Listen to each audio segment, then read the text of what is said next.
Assalamualaikum warahmatullahi wabarakatuh. A'udzubillahi minasyaitonirrajim. Bismillahirrahmanirrahim. Innal hamdalillah nahmaduhu wa nasta'inuhu wa nastaghfiruh wa na'udzubillahi min syururi anfusina wa min sayyiati a'malina. May yahdillahu fala mudhillalah wa may yudlil fala hadiyalah. Asyhadu an la ilaha illallah wahdahu la syarikalah wa asyhadu anna Muhammadan abduhu wa rasuluh. Amma ba'du. Hadratal muhtaramin wal mukarramin, wabil khusus kepada beliau pendiri sekaligus pengasuh Pondok Pesantren Darul Hidayah Desa Sri Minosari, Kecamatan Labuhan Maringgai, Kabupaten Lampung Timur, Lampung, yang selalu saya nantikan barokah manfaat ilmu, barokah doa fid dini wad dunya hatal akhirah. Kaum muslimin muslimat rahimakumullah. Dalam Al-Quran surat Al-Anbiya ayat 35 menerangkan, A'udzubillahi minasyaitonirrajim. Kullu nafsin dha'iqatul maut wa nabluukum bisyarri wal khairi fitnah wa ilaina turja'un. Setiap yang bernyawa akan merasakan mati, dan kami akan menguji kamu dengan keburukan dan kebaikan sebagai cobaan, dan kamu hanya akan dikembalikan kepada kami. Di dunia sejatinya adalah tempat bagi manusia untuk menjalani berbagai macam ujian dan cobaan dari Allah. Dan sebagai orang yang beriman kepada Allah, kita diperintahkan untuk senantiasa bersabar, bertawakal atas ujian-ujian tersebut. Ada 3 ujian yang dihadapi manusia di dunia ini.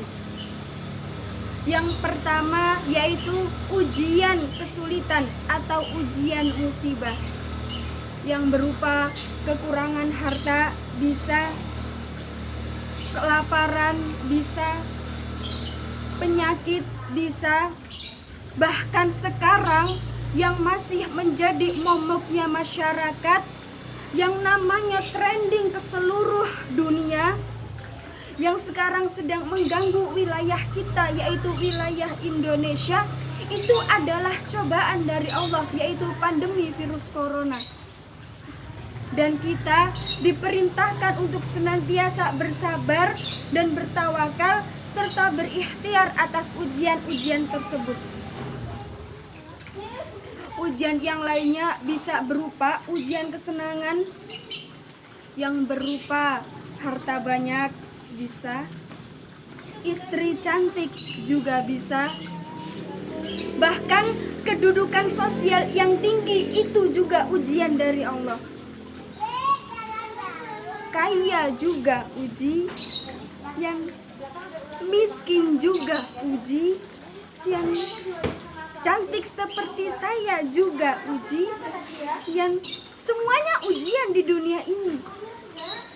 Tapi apabila kita sabar atas ujian-ujiannya Allah, ujian-ujian yang diberikan kepada Allah, kita yaitu innallaha yuhibbus shabirin. Sesungguhnya Allah itu mencintai orang-orang yang sabar. Karena segala sesuatu yang diuji, yang dicoba, itu ada maksud dan tujuannya tersendiri.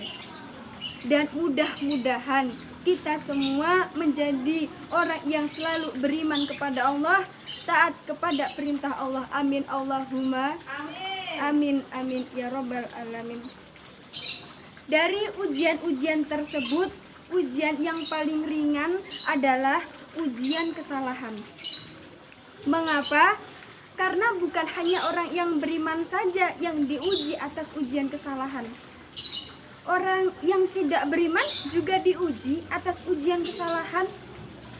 Tapi banyak yang berhasil melewati ujian-ujian kesalahan dengan cara beriman kepada Allah. Karena mendapat petunjuk dari Allah, mendapat tuntunan dari Allah, sehingga kita bisa tahu bagaimana mudahnya untuk menjalani ujian ini, bagaimana keikhlasan kita untuk menjalani cobaan dari Allah. Dari situlah kita mengetahui. Tapi sedikit sekali orang yang berhasil menjalani ujian-ujian kesalahan tersebut tanpa beriman kepada Allah. Sebab tidak mendapatkan tuntunan dari Allah, tidak mendapatkan petunjuk dari Allah. Na'udzubillahi min dalik.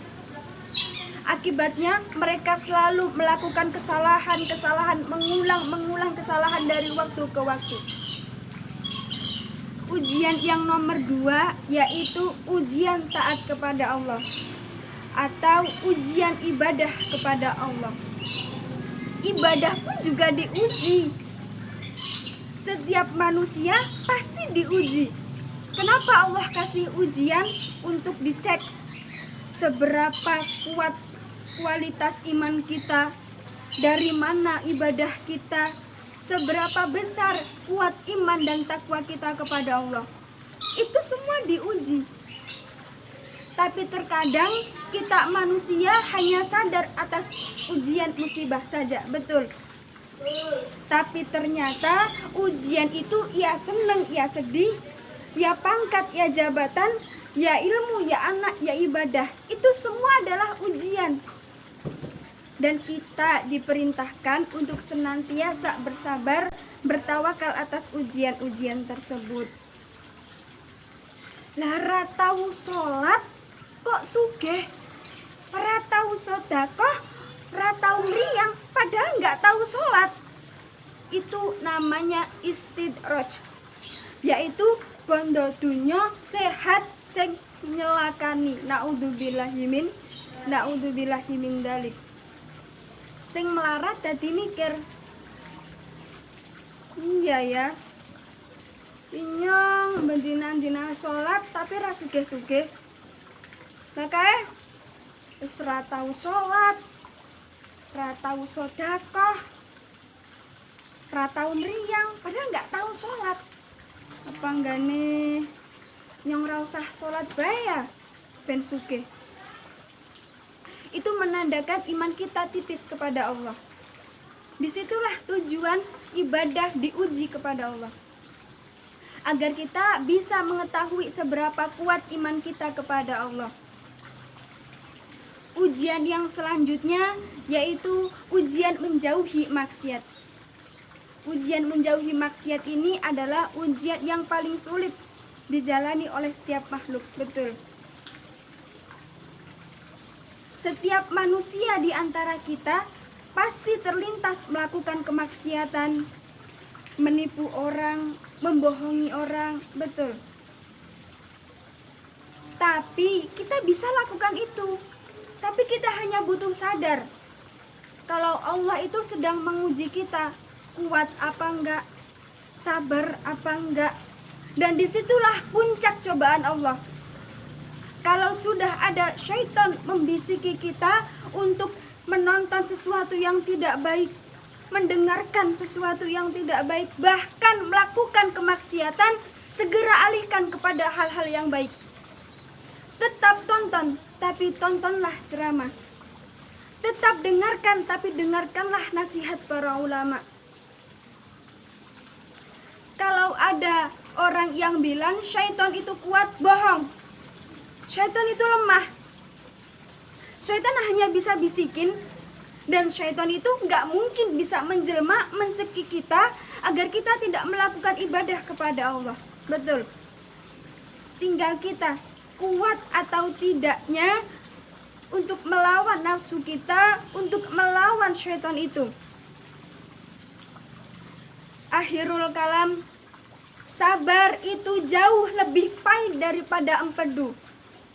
Tapi apabila kita melaksanakan dengan penuh senyuman, dengan penuh keikhlasan, Allah akan memberikan suatu ganjaran, yaitu sabar lebih manis daripada madu. Wallahu muwaffiq ila aqwamit thoriq. Wassalamualaikum warahmatullahi wabarakatuh.